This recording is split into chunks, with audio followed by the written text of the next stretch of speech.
Ngayong araw po ay naglabas na po ang Regional Trial Court po ng Branch 109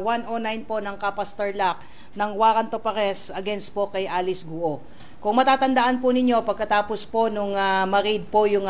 Pogo po sa Banban Tarlac, ay lumabas po sa investigation na si Mayor Guo in her capacity as the mayor po ng Banban Tarlac ay di umano ay ginamit ang kanyang posisyon bilang mayor para po bigyan ng pabor po itong Baofu.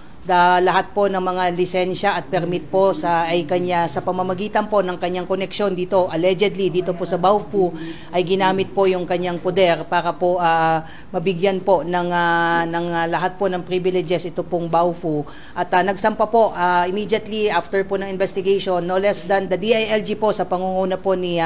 Attorney Benhur Abalos, yung ating pong Secretary for Interior and Local Government po, ay nagsampa po sila ng violation po ng 3019 or yung graft and corrupt practices po ng mga public officials. So ang mangyayari po ngayon yan, sir, ay dahil po dito po sa bagong development po ay pagkatapos po nilang lumapag po dyan sa airport po ay mag-undergo po siya ng normal procedure po. Uunahin po muna po yung medical and physical examination po niya to check po yung kanyang kondisyon at dadaan po siya sa normal process po ng booking po. Dahil ito po ay may warrant of arrest, so mapupunta po siya ngayon sa kustodiya po ng PNP. But since meron po siya na existing arrest order po sa Senate po, ay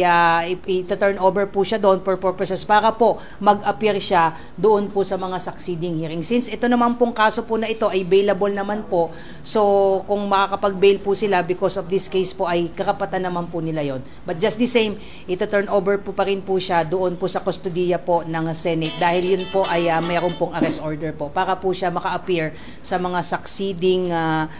hearing po sa Senate.